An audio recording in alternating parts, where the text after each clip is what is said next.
Dahil suspended ngayon ng klase at wala rin tayong pasok, 2:00 na nga nung dumating ako dito sa bahay. Wala naman akong gagawin, tamang nakatambay na lang at katatapos ko lang din na kumain ng pananghalian.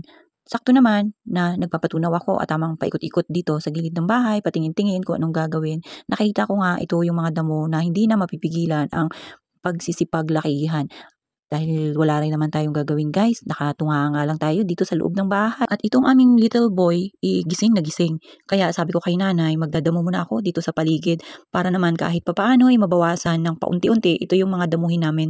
Wala rin pala tayong mauutusan, kaya ako na ang maglinis. Wala rin pala akong maibabayad sa magdadamo.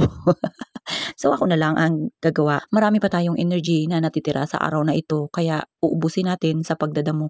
Tara guys, samahan niyo ako. Sinimulan ko nga dito sa gilid ng aming bodega dahil baka hindi natin mamalayan.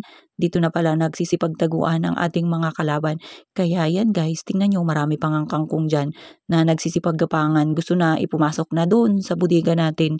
Talaga naman, hindi na natin kailangan ng kangkong. Marami na tayong mga pananim doon sa kabilang side guys na ating panggulay-gulay. At pinangtatanggal ko na nga yan. Medyo magulo pa nga dito, mahirap talaga pag walang lalaki na mapapakisuyuan. At yung aming lata yan, yung gutter na sira, nandyan din sa labas. Sinamantala ko na rin habang itong si Yayam nag-i-enjoy pa dito sa labasan, dito sa parking area guys. Kaya sabi ko kay nanay, tamang bantay-bantay lang muna siya. Sakto rin, nakatatapos lang ni nanay maligo. Hindi talaga sila pwede dito dahil sobrang kati at mamaya konti pagka na sagian lang ng damo itong isa, ipaniri ng kamot-kamot. Kaya sabi ko, idun lang sila banda. Marami nga pala ditong mga halaman na nakikita ko na ayan guys, nasasayang lang. Sabi ko nga kay nanay, ipang tanggalin namin at itanim namin doon sa labas para kahit papaano nadidiligan namin. Napabayaan na nga yan dito guys. Sobrang malalaki na kasi at kailangan ko na ipalitan ng mga malalaking paso para naman kahit papaano makahinga sila ng maayos. Parang tayo rin yan guys, di ba? Pagka sa maliit na area, hindi tayo makahinga at talagang nasusuffocate tayo. Ganun din sa mga halaman. Ito nga si nanay, guys, hindi talaga siya makatigil. Sabi ko, itamang bantay-bantay lang siya kay Yaya, tamang kaliligo niya nga lang. Baka naman madumihan siya kaagad. Tingnan nyo guys, hindi rin siya mapalagay na hindi siya nakakatulong sa akin. Nagdadamo rin siya dyan na kahit papaano, nakaupo lang siya dyan sa isang pwesto. Yung kamay niya, hindi rin mapakali sa kabunot-bunot ng mga damo guys.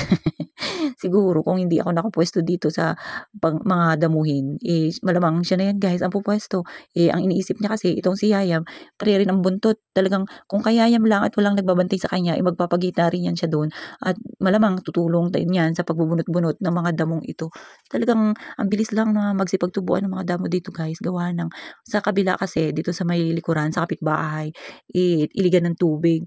Siguro yung mga tubig nila, yung nutrients, napupunta rin talaga dito sa mga damo. Kaya ayan, tingnan nyo nga, wala pang 2 buwan, ang hahaba na ng mga damo. Sabi ko nga, tiis-tiis lang sa pagdadamo, hanggat kaya pa ng katawan, magdamo lang na magdamo. At habang hindi pa natin alam kung ano yung gagawin natin dito sa area na to, medyo malaki-laki rin siya, sayang din. Kasi kung nakatiwangwang lang palagi, kaya lang, wala pa rin tayong budget para kung sa anuman yung ipaplano natin dito. Kaya antayin lang natin ang plano ni Lord, someday ibibigay niya rin yung para sa atin.